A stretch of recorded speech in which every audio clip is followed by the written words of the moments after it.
Whoo-wee. Well, good evening, friends. Mark Holmes here, and as always, I want to thank you all for watching, commenting, subscribing, and being part of the Joe Boo Sports Report. Without you guys, as well as you ladies, you know that this literally does not work. It's hump day. We're over the hump. It's downhill from here. Tomorrow's Thursday. Thirsty Thursday. And I am thirsty to see the Dallas Cowboys practice. I wish I were in Oxnard covering it, but hey, we can't all get what we want. Besides, I've got a lot of work here to get ready for the Pro Football Hall of Fame.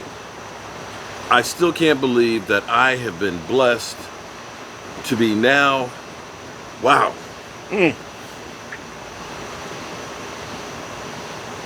I talk about the talking heads.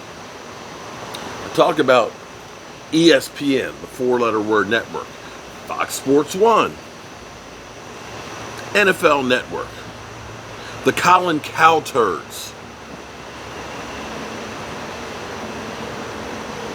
Mike Greenberg, and thanks.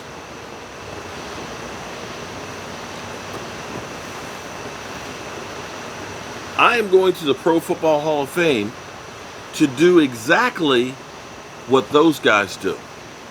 I'm going to be amongst those guys trying to find the stories to break for you guys.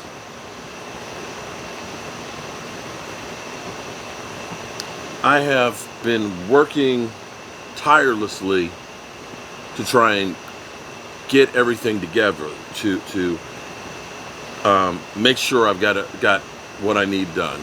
And God bless my wife. She is doing all kinds of stuff to help me get this together. Things that you guys won't, I never even thought that I needed to do, but it's like, oh yeah, that's a good idea, honey. And we're getting this stuff together because when you see us in 2 weeks, you're going to see a different Joe Boo Sports Report. Still me, still old, still ugly, but you're going to see different me. I've got this whole thing right here in front of me. Have you ever seen Star Trek where they have the Borg? Assimilation is necessary or whatever, you must comply. If you were to look at what I have right in front of me right now, you would say it looks like it's the beginning of a Borg. Because I've taken my tripod and I've literally put it on steroids. Normally you only have like one camera or maybe a light on top of the camera. I got this whole bar thing that's an arm that I've got my cell phone camera on it. I've got on the side, I've got a shotgun mic, so hopefully the sound is a little louder and clearer.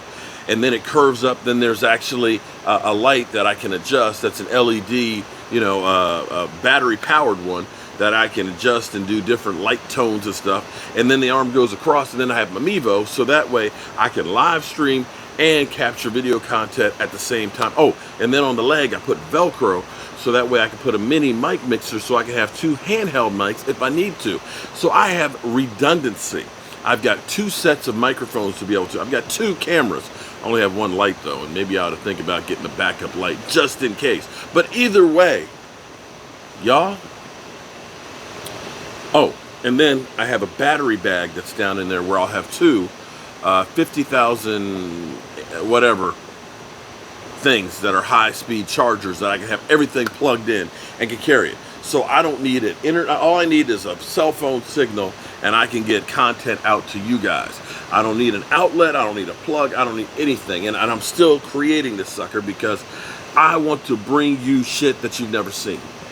And I'm going to tell you right now what I want to see because I'm still mystified right now. Joe Boo Sports Report, I said, you know what? I want to see the state of the Dallas Cowboys press conference, and I wanted to give you guys my live reaction on there. And my live reaction was, pass me the damn bottle. I took not a shot, I think I took a triple shot of some good rum. Because I literally fell out listening to Jerry Jones, because when Jerry Jones went on about he would do anything to win a Super Bowl, it's like, yeah, we've heard you say you'd write a check and start, crying and everything. Are those crocodile tears? But then to go on about the story about Barry Switzer and, wanting to put Jerry and Jimmy on the couch and basically say, how did y'all fuck this up? For Jerry Jones to tell that story and to admit that he fucked up. I'm wondering, have we seen the Dallas Cowboys Miracle? And maybe somebody should write a movie on this. Storybook. The Curse of Jimmy Johnson. Kind of like the curse of Lane Johnson with the Detroit Lions, I think it was. The quarterback. I got to go back and check my history on it because I can't remember exactly what they did, but the Lions did something and basically he cursed them for 50 years. But I think they threw in an extra 10 or 15 on top of it because the Lions have been cursed ever since. The Lions were actually a great team in the NFL before we had the modern era. We always heard about the Eagles having the 3 world championships. We were 3-time world champions. There were only 10 teams, but we had 3 of them. But it's like the Lions had like 6 or 7 of them. They had twice as many as the Eagles. But they were cursed and still seem to be cursed. And you almost have to look at the Dallas Cowboys with some of the things that have happened to us as being cursed. But when I heard Jerry Jones say that, for me, I felt like these dark clouds parted and the skies were blue. Maybe I'm crazy, but it felt like the movie Christmas Miracle, Miracle on 54th Street or whatever it is. You know what I'm talking about. Where you got the Scrooge there and he sees Christmas past, Christmas present, and Christmas future.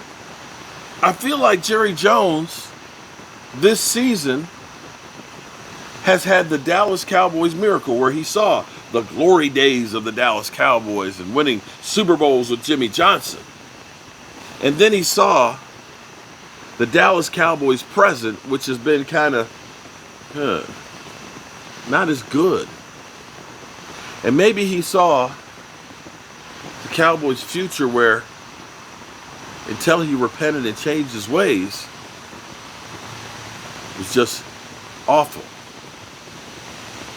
Or maybe it was Jerry Jones just had to, like I do, realizing that I don't have that many more years left, that it's time to have the come to Jesus moment and confess your sins so you can move forward. I don't know which it was, but something, my friends, has happened. You go back this season, from the time Jerry Jones was talking and said, and I'll say it again, when you're the owner and GM, you can't fire yourself. You just have to fix it. I must change, and I will change. Damn if they don't seem like they've changed something. Because think about this. Last week we heard Stephen Jones admit that, the biggest mistake I made was not getting Dak Prescott time. Early on. You heard him today praising Dak Prescott. And from the time Jerry Jones said that, Jerry went on to say that Dak Prescott has all the leverage. And we didn't hear Stephen Jones saying that Dak needed to leave money on the table for others. And here it was, they just came out, boom. We've got the highest guaranteed contract in NFL history for Dak Prescott. As Cop Pizzle would say, Jerry Jones bent the knee. And then you saw the Cowboys bring in Dan Quinn, which wasn't a typical puppet hire, somebody that they could just control. Because you can see, whether it works or not, I don't know. But you can see that Dan Quinn's stamp is all over the type of personnel that he's brought in here. It feels like the Cowboys said, you're in charge of this. And we're talking about a guy, Jerry Jones, who has his big suite that he can put 150 people in. And Jerry, I'm still waiting for my invite. I'm waiting, Jerry. I'm serious. Let me know if you need my address again, or you can just call me up and just say my tickets are a will call. But in that suite is an elevator that goes up to a smaller, more intimate suite. That's the GM suite. And in that suite, there's not a whole lot of stuff in there, but there is a telephone that goes right down to the field. And you'll remember when Jerry Jones used to go down on the field in the fourth quarter. Jerry Jones, his ego has made him the biggest thing in sports. His ego has made him tons of money. But his ego has gotten in the way of the Dallas Cowboys winning.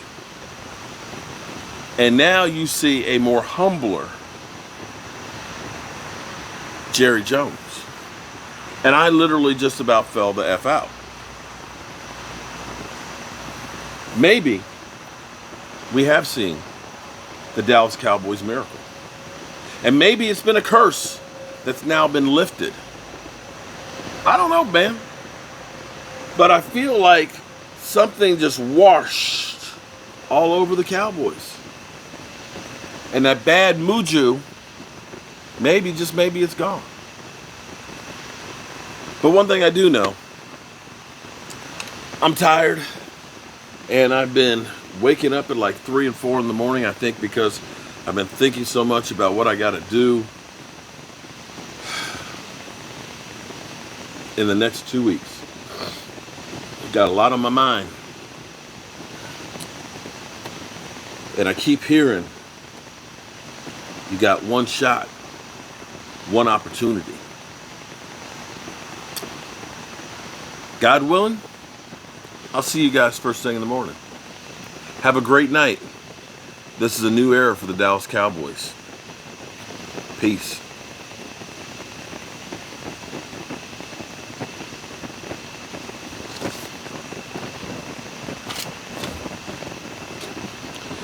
You notice I get up a lot better since I've had knee surgery.